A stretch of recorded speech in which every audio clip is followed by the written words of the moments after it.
¿Quién no ha pasado por una situación de permitir que personas recomendadas entren a tu hogar para ayudarte en alguna actividad, solo para descubrir su verdadera naturaleza oscura y delincuente, dejándote no solo sin algo de tu propiedad, sino también con un profundo sentimiento de desconfianza hacia los demás? A mí me sucedió hace algunos años. Te invito a escuchar esta historia hasta el final. Si te deja un mensaje, suscríbete. Además de que es gratuito, no te perderás mis historias originales de brujería. Sin más preámbulo, vivamos juntos con el miedo.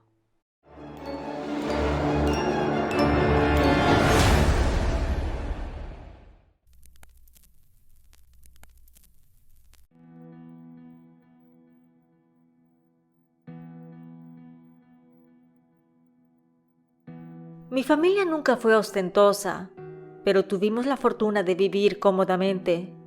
Mi padre, un hombre trabajador y visionario, había logrado establecer un negocio que no solo nos sostenía, sino que también nos permitía ciertos lujos que muchas familias en nuestro vecindario no podían darse, entre ellos la contratación de un chofer para mi madre, ya que ella nunca aprendió a manejar. Éramos 3 hermanos, Armando, el mayor, Dinora, mi hermana la de en medio, y yo, Noemí, la menor.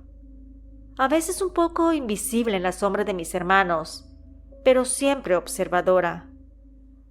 Mi mamá fue alumna de mi padre y de un instructor de manejo, pero simplemente no podía estar al volante. Se ponía muy nerviosa y eso podría ocasionar un accidente.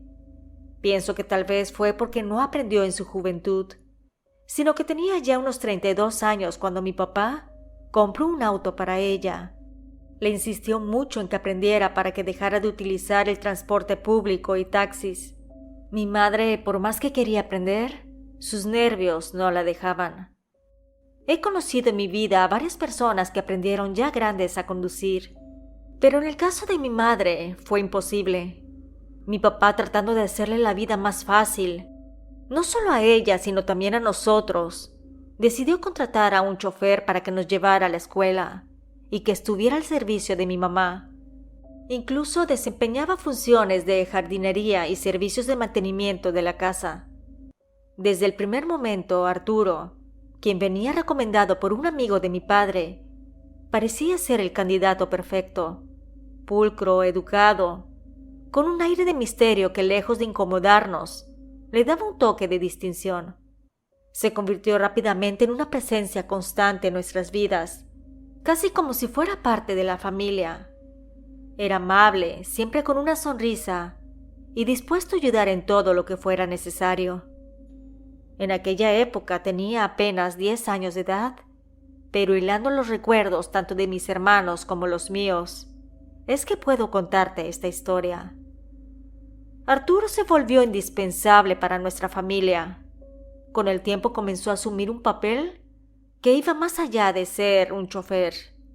No solo conocía cada rincón de la casa, sino también conocía las rutinas y hábitos de cada uno de nosotros. Esa confianza que mis padres le otorgaron fue creciendo, y con ella Arturo comenzó a tomar ciertas libertades que antes no habría considerado.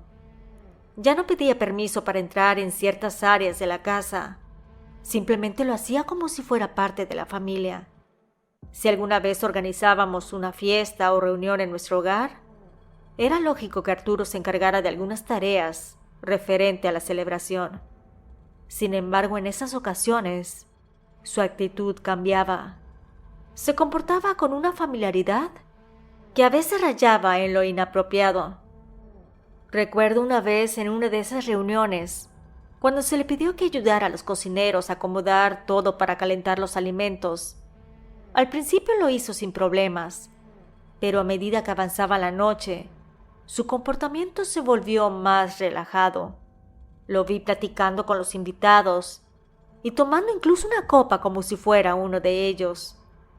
Estos pequeños cambios, aunque sutiles, empezaron a crear una tensión que ninguno de nosotros quería reconocer.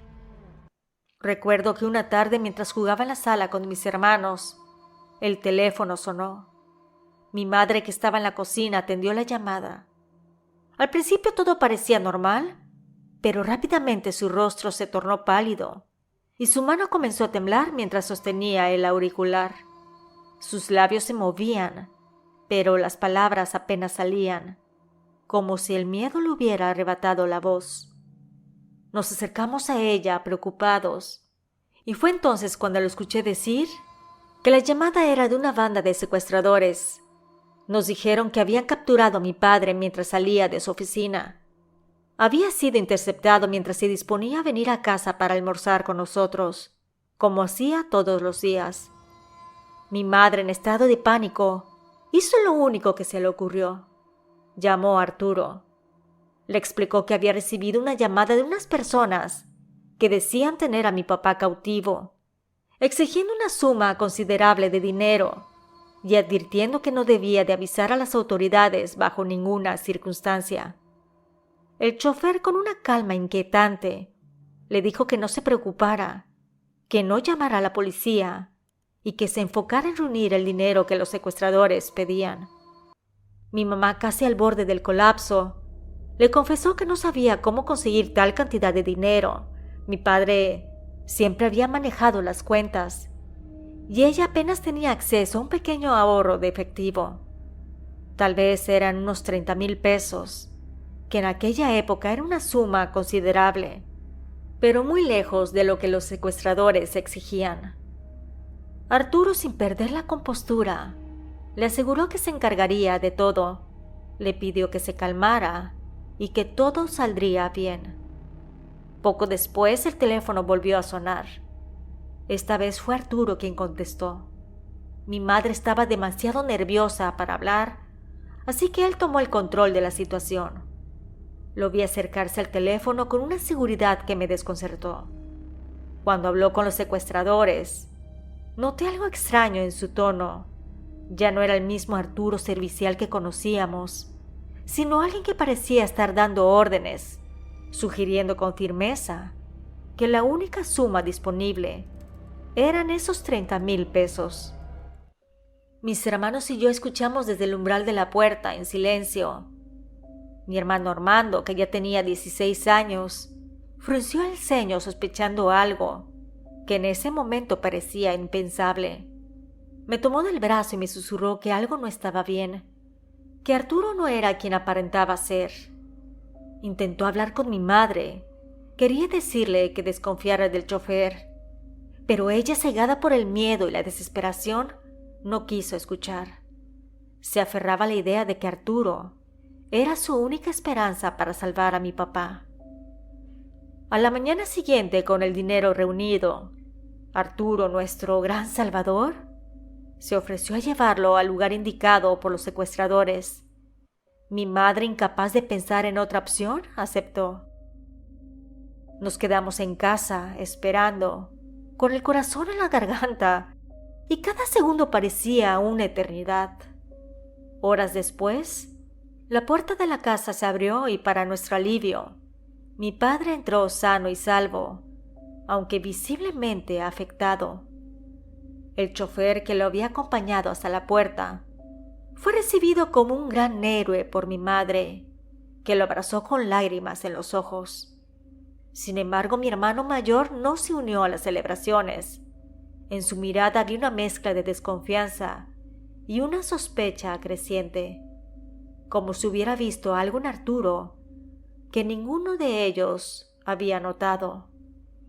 Mientras mi madre agradeció nuevamente al chofer Salvador, mi hermano se acercó a mí y me dijo en voz baja que no confiaba en él, que algo olía mal y que algún día mis padres se darían cuenta. Esas palabras se quedaron grabadas en mi mente. Para distraernos del trauma que habíamos vivido, mis padres decidieron que lo mejor sería tomarnos un descanso, así que organizaron unas vacaciones a la playa por una semana, en un intento de dejar atrás todo el miedo y la tensión que había envuelto a nuestra familia. La señora Carmita, quien llevaba más de 7 años trabajando con nosotros y era casi parte de la familia, se quedó a cargo de la casa en nuestra ausencia. Arturo también aprovechó esos días para tomarse un descanso, diciendo que volvería cuando nosotros lo hiciéramos. Después de una semana en la playa, donde intentamos relajarnos y olvidarnos de lo ocurrido, regresamos a la casa el domingo por la noche. Pero en cuanto abrimos la puerta, el alivio de volver se transformó en horror. La casa estaba completamente destrozada, muebles volcados, papeles esparcidos por el suelo y ropa tirada por todas partes. Era como si un torbellino hubiera pasado por ahí, llevándose consigo el orden y la seguridad que alguna vez habíamos sentido.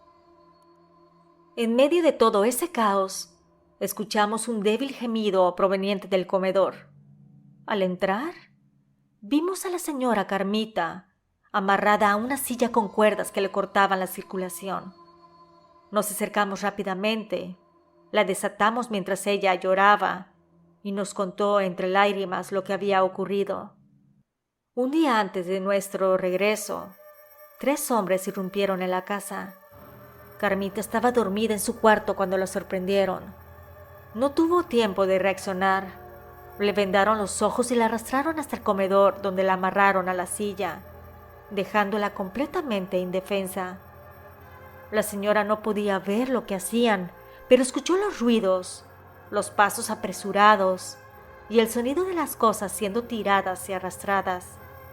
Los malhechores vaciaron la casa, llevándose todo lo que tenía valor: las joyas de mi madre, los televisores, incluso las cintas de nuestros nacimientos, recuerdos que nunca podríamos recuperar. No nos dejaron ni siquiera nuestra ropa. Fue un golpe devastador para mi familia. Lo que se suponía serían unas vacaciones para dejar atrás el dolor, se transformó en otra pesadilla. Mis papás llamaron a las autoridades, quienes llegaron rápidamente, pero Carmita solo pudo dar una descripción limitada. Dijo que escuchó 3 voces, así que eran 3 hombres, que al parecer eran fuertes y determinados, porque no mostraron piedad alguna. Ella estuvo atada, aterrorizada, hasta que escuchó nuestras voces al entrar en la casa. Fue entonces cuando finalmente pudo ser liberada. En medio de todo esto, mientras las autoridades hacían su trabajo y mi familia intentaba asimilar lo ocurrido, una pregunta empezó a rondar en mi mente. ¿Cómo supieron esos hombres que estaríamos fuera? ¿Fue simplemente una coincidencia? ¿O había algo más? Algo que aún no alcanzábamos a comprender. El lunes por la mañana Arturo llegó temprano, como siempre. Al entrar a la casa y ver el desastre que habían dejado los maleantes, puso una expresión de asombro, llevándose las manos a la cabeza y soltando exclamaciones de incredulidad. Pero algo en su reacción no nos convenció a mis hermanos y a mí. Su sorpresa parecía fingida, como si estuviera actuando en una obra que ya conocía de antemano. Nos miramos entre nosotros, compartiendo la misma sensación de duda. Mis hermanos y yo pensábamos que algo no encajaba. Intentamos hablar con nuestros padres diciéndoles que tal vez deberían investigar más a fondo, que el comportamiento de Arturo no nos parecía del todo honesto. Les insinuamos que tal vez había una conexión entre el secuestro de mi padre y el robo de la casa, pero ellos no querían escucharnos. Aún estaban demasiado agradecidos con Arturo por lo que había hecho durante el secuestro, confiando en él casi ciegamente. Durante los días siguientes el chofer estuvo siempre presente, ayudando a ordenar la casa, limpiando el desastre que habían dejado los ladrones. Sin embargo, mientras trabajaba, notamos algo diferente en su actitud. Ya no era el Arturo seguro y calmado que solíamos conocer. Había una inquietud en sus gestos, un nerviosismo que no lograba ocultar. Sus manos temblaban ligeramente cuando tomaba algo, y a veces se quedaba mirando fijamente al vacío, como si su mente estuviera en otro sitio, atrapada en pensamientos que lo atormentaban. Cada vez que mi madre le hablaba, él respondía con su habitual cortesía, pero la sonrisa que solía acompañar sus palabras había desaparecido. dejando en su lugar una expresión tensa y forzada. Ese nerviosismo era imposible de ignorar, y aunque mis padres seguían confiando en él ciegamente, mis hermanos y yo estábamos convencidos de que Arturo sabía más de lo que estaba diciendo.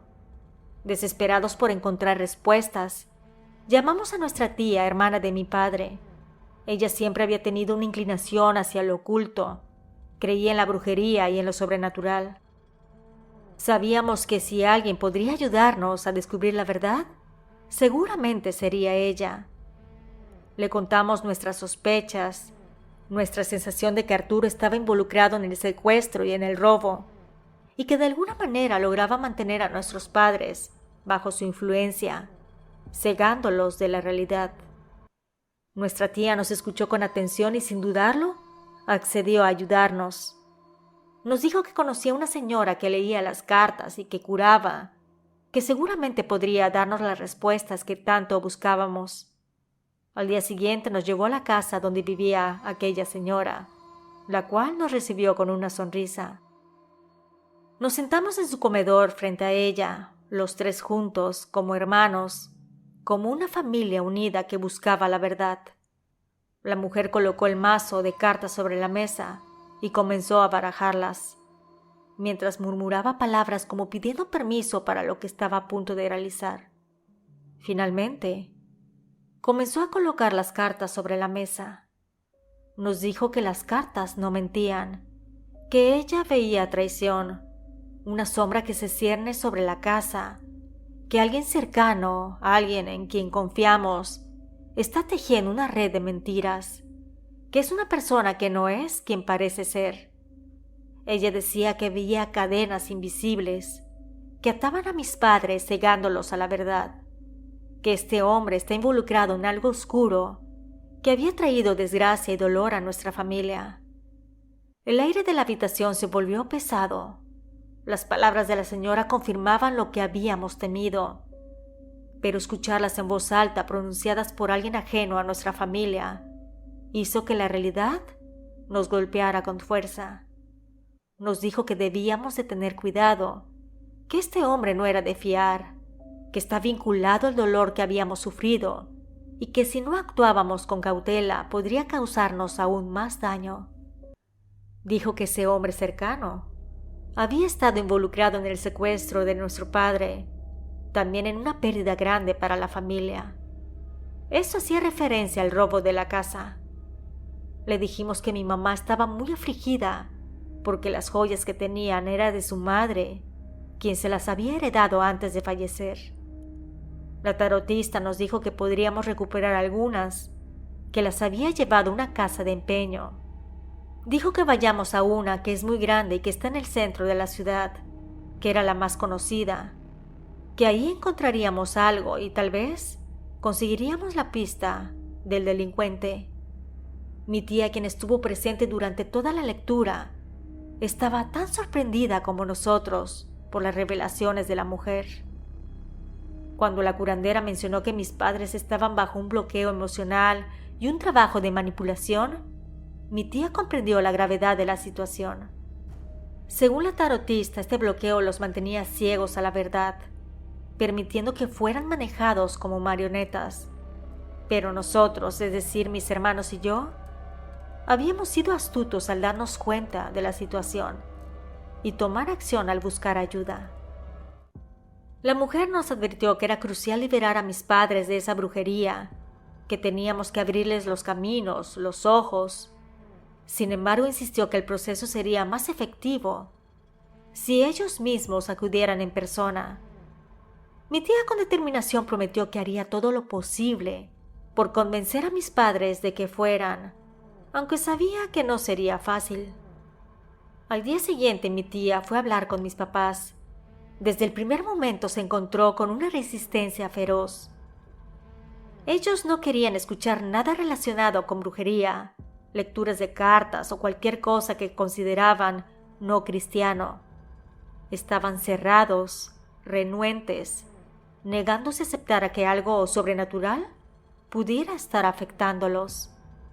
La discusión fue larga y acalorada, y mi tía les explicó lo que había visto, lo que había escuchado, lo que la señora había revelado. Pero mis padres, aunque perturbados por las palabras de mi tía, se mantuvieron firmes en su postura. Les molestaba profundamente que nos hubiera llevado a nosotros a que nos leyeran las cartas. Para ellos era un acto inaceptable, algo que iba en contra de sus creencias. Finalmente mi tía, viendo que sus palabras no llegaban a ningún lado, decidió apelar por su amor a la familia. Les dijo que a veces, en situaciones extremas, es necesario tomar medidas extremas, algo que normalmente no consideraría. Les recordó el miedo y el dolor que habían vivido, el secuestro, el robo, la incertidumbre. Les dijo que si realmente querían protegernos, debían estar dispuestos a hacer lo que fuera necesario, incluso si eso significaba enfrentarse a algo que no entendían o aceptaban. Después de mucho discutir, mis padres cedieron, aunque a regañadientes. Aceptaron ir, pero la tensión en la casa se hizo palpable. No les gustó la idea de que mis hermanos y yo hubiéramos estado involucrados en algo que consideraban peligroso o blasfemo. A pesar de todo, mi tía logró lo que parecía imposible. El día de la visita, la tarotista llegó. Mis padres entraron a la casa con cautela, como si cada paso que daban los acercara a un abismo desconocido. La tarotista, con la misma mirada penetrante que nos había dado a mis hermanos y a mí, los recibió y comenzó su lectura. A medida que las cartas se desplegaban sobre la mesa, la tensión crecía. La mujer hablaba en voz baja, revelando verdades ocultas, detalles que mis padres no querían escuchar, pero sabían que no podían ignorar. Entonces la revelación más inquietante llegó. La lectura le mostraba a la curandera la letra A. Mis padres se miraron confundidos, intentando procesar lo que acababan de escuchar. La tarotista continuó describiendo cómo ese hombre, es decir, Arturo, había estado vigilándolos desde el momento en que entró a trabajar en la casa. Tomaba nota de cada movimiento, de cada hábito, de cada punto débil. Lo que vino después fue aún más perturbador. Así que suscríbete para que no te pierdas relatos como este. La tarotista reveló que en un principio el objetivo del secuestro no era mi padre, sino yo. Desde el inicio habían planeado secuestrarme, sabiendo que mi familia haría cualquier cosa por recuperarme. Pero al enterarse de que padecía epilepsia y requería medicamentos controlados, cambiaron de objetivo. Temían que algo pudiera salir mal, que al llevarme pudiera ocurrir una desgracia. Fue entonces cuando decidieron ir por mi padre, un blanco más seguro. De repente todo empezó a cuadrar. La manera en que Arturo habló con los secuestradores por teléfono, ese tono de autoridad, de orden, como si estuviera al mando de la situación. Él no fue un simple intermediario. Fue parte del plan desde el principio, manipulando la situación para que los secuestradores aceptaran el dinero que mi madre podía reunir, porque sabían que no tenían otra opción.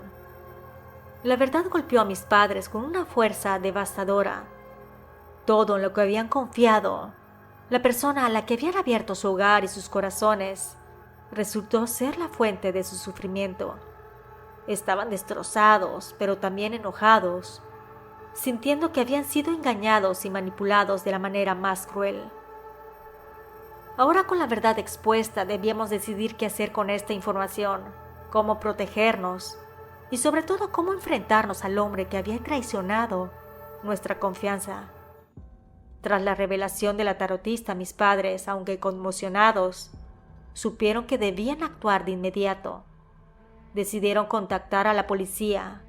Le explicaron todo lo que habían descubierto, desde la implicación de Arturo en el secuestro hasta su conexión con la brujería. A pesar de lo insólito que sonaba, los agentes, al ver la desesperación y el miedo en los ojos de mis padres, tomaron en serio la denuncia.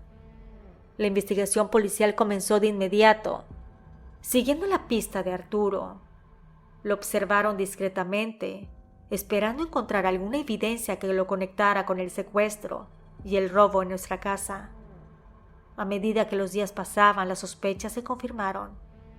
Las autoridades descubrieron que el chofer no era simplemente un chofer, sino un hombre con un pasado oscuro, un delincuente que había encontrado la manera de infiltrarse en nuestra familia.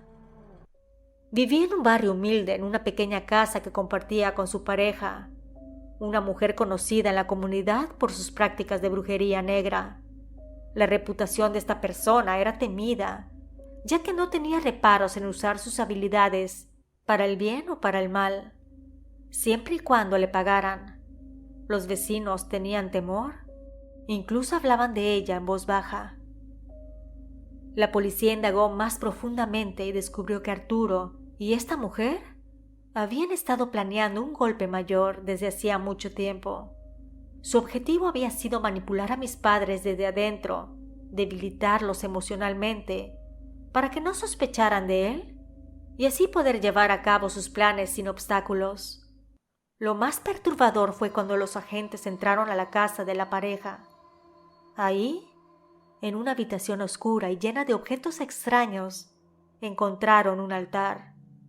Sobre él había ropa de mis padres, fotos nuestras y otros elementos personales. Cada uno de esos objetos estaba vinculado a los trabajos de brujería que la mujer había realizado para mantener a mis padres bajo control, cegándolos a la realidad y manipulando sus emociones. Las pruebas eran irrefutables. Todo indicaba que Arturo y su pareja habían estado detrás de nuestro sufrimiento desde el principio. La mujer había utilizado su brujería para asegurarse de que mis padres nunca sospecharan de Arturo, mientras que él, con su actitud servicial y amistosa, se aseguraba de ganar su confianza total. Finalmente, la policía arrestó a la pareja. La noticia de su detención fue un alivio, pero también dejó a mi familia con una sensación de desconfianza profunda, una herida que no sería fácil de sanar.